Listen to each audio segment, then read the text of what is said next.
अब देखो गाइस, आज के लेक्चर में हम करेंगे 1 मोल का विजुअलाइजेशन। हम ये देखेंगे जो 1 मोल होता है वो किसके इक्वल होता है। यानी 1 मोल हमें क्या बताती है, किसी भी सब्सटेंस की क्वांटिटी बताती है, उसकी मात्रा बताती है।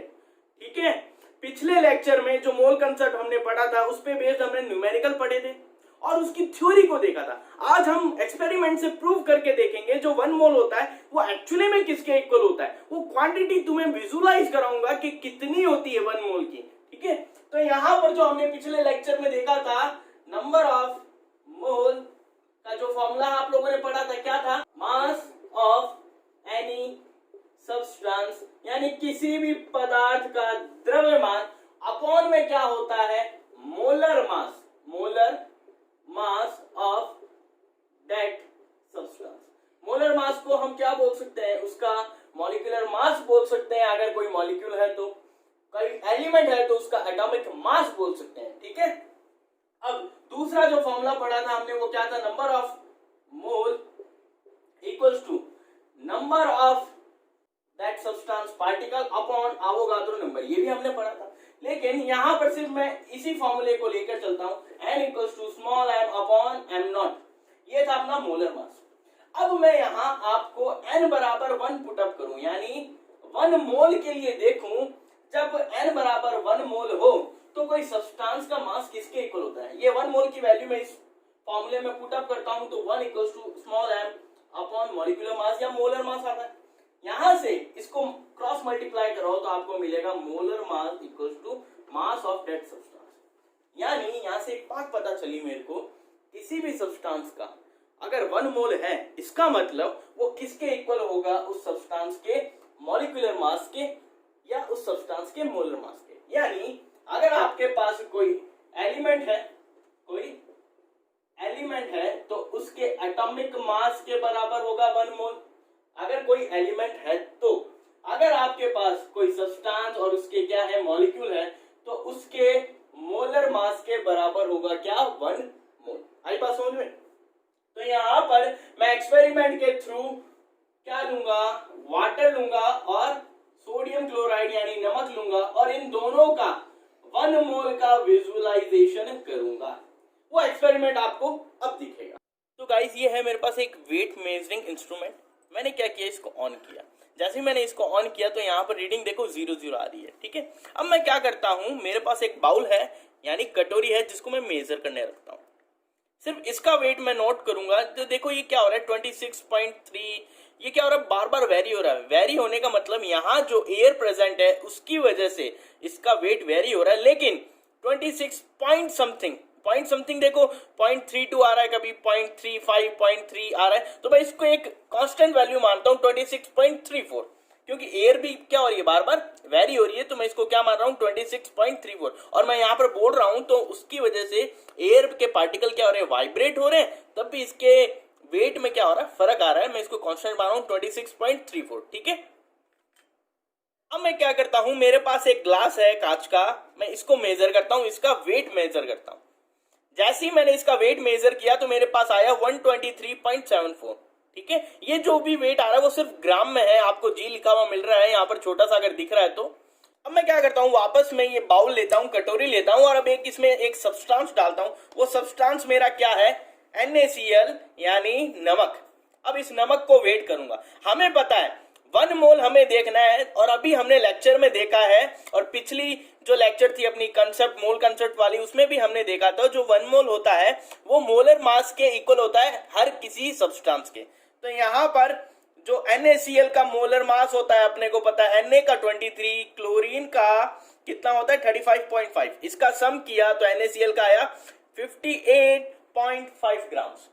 यानी जब 58.5 ग्राम होगा ये नमक तो मैं बोल सकता हूं ये किसके इक्वल हो गया, 1 मोल के। लेकिन इसमें हमें इस बाउल का वेट भी क्या करना पड़ेगा, ऐड करना पड़ेगा, जो हमने कितना माना था 26.34। ठीक है, जब मेरे पास नमक किसके इक्वल हो जाएगा, इस बाउल के वेट के और इस नमक के 58.5 ग्राम के सम के इक्वल हो जाएगा, वो कितना होता है, मैंने ऐड किया तो मुझे पता चला 84.84 ग्राम्स। तो यहां पर आप रीडिंग देखते रहना, जब 84.84 ग्राम्स हो जाएगा इसका मतलब ये जो नमक है किसके इक्वल है, 1 मोल के। तो अब देखो मैं धीरे धीरे इसमें ऐड करता हूं नमक को, आप देखते रहना, जैसे ही रीडिंग 84.84 आएगी, ये आने वाली है, ये देखो 84 तो आ गया है, अब वेरी कर रहा है, तो ये वेरी कर रहा है जो हम, ये देखो 85 पॉइंट समथिंग हो गया, तो मैं इसको थोड़ा सा निकालता हूं।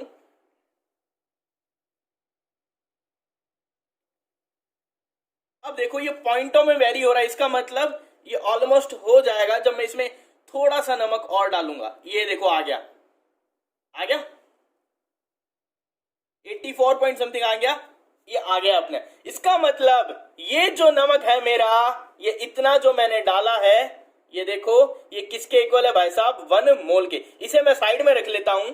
अब देखो, अब मैंने ग्लास में क्या लिया है, पानी लिया है, वाटर, यानी दूसरा सब्सटेंस अपना यहाँ क्या है, वाटर है। अब मैं क्या करूंगा, मैं ये देखूंगा जो अपना ग्लास का वेट था और पानी, हमें पता है 1 मोल, अभी जो हमने देखा है 1 मोल में जो वाटर के मॉलिक्यूलर मास होते हैं वो कितने होते हैं, यानी वाटर का मास कितना है 1 मोल के, 18 ग्राम के इक्वल होता है।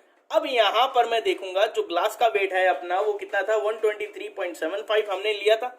अब इसमें 18 ग्राम जब ऐड करता हूं तो मेरे पास जो रीडिंग आनी चाहिए वो आनी चाहिए 141.75।